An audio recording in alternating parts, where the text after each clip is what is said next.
of you have studied science? How many students are studying? Science? All are studying. So everyone knows pressure. What is it?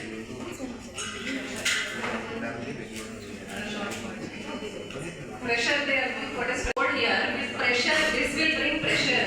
Liquid converted to gas. Liquid is converted to gas. Then we have connected this. This is called as what? Anyone? Pipe. We are saying hose pipe. Okay. This is called as hose pipe. So from this pipe, gas will come here, and then you are using.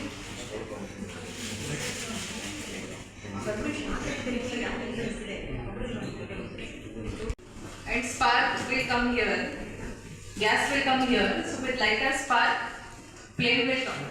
So last with flame, heat is generated, and with that heat we are cooking. So this is process.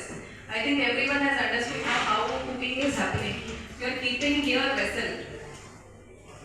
Okay, one time.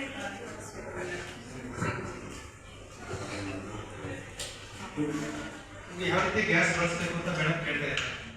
ಗೊತ್ತಿದೆಯಾ ಇಷ್ಟೊತ್ತು madam damage ಯಾವುದು ಆಗುತ್ತೆ, gas ಯಾವ ರೀತಿ ಪಾತ್ರೆ ಯಾವ ರೀತಿ ಇರಬೇಕು, ಯಾವ ರೀತಿ ಪಾತ್ರೆಗಳನ್ನ ಬಳಸಬೇಕು ಅನ್ನೋದು ಗೊತ್ತಿದೆ. ಸಿಲಿಂಡರು ಸ್ಟವ್ ಮೇಲ್ಗಡೆ ಕೆಳಗಡೆ ಇರಬೇಕು. ಇದು ಡೆಮೋ ತೋರಿಸ್ತಾರೆ ಅಷ್ಟೇ ಇಲ್ಲಿ ಮನೆಗೆ. ಸಿಲಿಂಡರ್ ಕೆಳಗಡೆ ಇರಬೇಕು, ಸ್ಟವ್ ಒಂದು ಅಡಿ ಮೇಲೆ ಇರಬೇಕು. ಯಾವತ್ತೂ ಸಿಲಿಂಡರ್ ಸ್ಟವ್ ಲೆವೆಲ್ಗೆ ಇರಬಾರ್ದು, ಭೂಮಿಯಿಂದ ನೇರವಾಗಿ ಇರಬೇಕು. ಕೇಳ್ಕೊಂಡು ಸಿಲಿಂಡರ್ ಇರಬೇಕು, ಸ್ಟವ್ ಮೇಲೆ ಇರಬೇಕು, 1.5 ಅಡಿ ಡಿಫ್ರೆನ್ಸ್ ಇರಬೇಕು. ಎರಡು ಈಕ್ವಲ್ ಇರಬಾರ್ದು. ನೀವು ಏನೇ ಮಾಡಬೇಕು ಅಂದ್ರೆ ಲೆವೆಲ್ ಮಾಡಿದ್ರೆ ಅಪಾಯ. ನಾವು ಬಳಸ್ತಕ್ಕಂಥ ಅಡುಗೆ ಮನೆ ಸಿಲಿಂಡರ್ ಸುರಕ್ಷಾ ಬೇಕಾಗುತ್ತೆ, ಕಂಪನಿಗೆ ISO ಪ್ರೂಫ್ ಆಗುತ್ತೆ, ಮತ್ತೆ ಮ್ಯಾನುಫ್ಯಾಕ್ಚರಿಂಗ್ಗೆ ಯಾವ ಕಂಪನಿಯಿಂದ ಮ್ಯಾನುಫ್ಯಾಕ್ಚರ್ ಆಗುತ್ತೆ ಇಲ್ಲಿವರೆಗೂ ಬಿಡಿಸ್ಬೋದು. ಸುರಕ್ಷತೆ ದೃಷ್ಟಿಯಿಂದ ಅದನ್ನು 5 ವರ್ಷ ಮೆನ್ಷನ್ ಆಗಿರುತ್ತೆ. ಅದು ನಮ್ಮ ದೃಷ್ಟಿಯಿಂದ ಅದನ್ನು ಪ್ರತಿ 2.5 ವರ್ಷಕ್ಕೊಮ್ಮೆ ದ್ವೈವಾರ್ಷಿಕ ಪರಿಶೀಲನೆ ಮುಖಾಂತರ ಅದನ್ನು ಬದಲಾಯಿಸ್ಕೊಳ್ಬೋದು. Anyone command see this product manufacture and date manufacturing experiment. ಬರ್ತೀರಾ ಬಂದು ನೋಡ್ತೀರಾ? ಎಲ್ಲ ತಿಳ್ಕೊಡೋಂಥ ವಿಚಾರ. ನಿಮ್ಮ ಮನೆಗಳಲ್ಲಿ ನೋಡಿ ಪೈಪ್ಗೆ ಯಾವ ಮ್ಯಾನುಫ್ಯಾಕ್ಚರಿಂಗ್ ಡೇಟು, ಎಕ್ಸ್ಪೈರಿ ಡೇಟು ಎಲ್ಲ ಇರ್ತದೆ. ನೀವು ಚೆಕ್ ಮಾಡ್ಕೊಳ್ಳಿ. ತುಂಬ ಹಳೇದಾಗಿದೆ, ಬದಲಾಯಿಸ್ಕೊಳ್ಳಿ. ಇನ್ ಕೇಸ್ ಏನಾದ್ರು ಸ್ಮೆಲ್ ಬಂದರೂ ಕೂಡ ಬದಲಾಯಿಸ್ಕೊಳ್ಬೋದು. ನಮ್ಮ ಡೆಲಿವರಿ ಮ್ಯಾನ್ಸ್ ಬರ್ತಾ ಇರ್ತಾರಲ್ಲ ಅವ್ರು ತಿಳಿಸ್ಬೋದು. ಮ್ಯಾನುಫ್ಯಾಕ್ಚರಿಂಗ್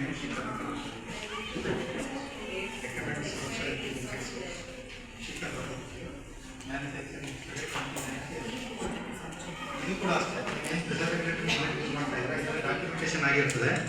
ಇದು ಕಂಪನಿ ಮೇಕಿಂಗ್ ಕಂಪನಿ ಮತ್ತು ಕಂಪನಿ ಸೀರಿಯಲ್ ಬ್ಯಾಚ್ ಕೂಡ ಮೆನ್ಷನ್ ಆಗಿರ್ತದೆ. ಅಕಸ್ಮಾತ್ ನೀವು ಎಕ್ಸ್ಚೇಂಜ್ ಆದರೆ ನಮ್ಮ ಕಂಪನಿ ಎಕ್ಸ್ಚೇಂಜ್ ಮಾಡೋದು. ಇದನ್ನ ಡಾಕ್ಯುಮೆಂಟ್ ಮಾಡೋ ಟೈಮಲ್ಲಿ ನಂಬರ್ ಮೆನ್ಷನ್ ಆಗಿರ್ತದೆ. ಅರ್ಜಿ ಬರ್ತಿ ಮಾಡ್ಕೊಳ್ಬಾರ್ದು. ಇವ್ರು ಏನು ಮಾಡ್ತಾರೆ, ಮನೇಲಿ ಹೊಡೆದೈತೆ ಅಂತ ಹೇಳ್ಬಿಟ್ಟು ಪ್ರೈವೇಟ್ ಮಾರ್ಕೆಟಲ್ಲಿ ಸಿಗೋದನ್ನ ತಂದು ಹಾಕೊಂಡಿರ್ತಾರೆ. ಅದು ನಿಮಗೆ ಯಾವುದೇ ರೀತಿಯ ಇನ್ಶೂರೆನ್ಸ್ ಥರ್ಡ್ ಪಾರ್ಟಿ ಇನ್ಶೂರೆನ್ಸ್ ಕೊಡೋದಿಲ್ಲ.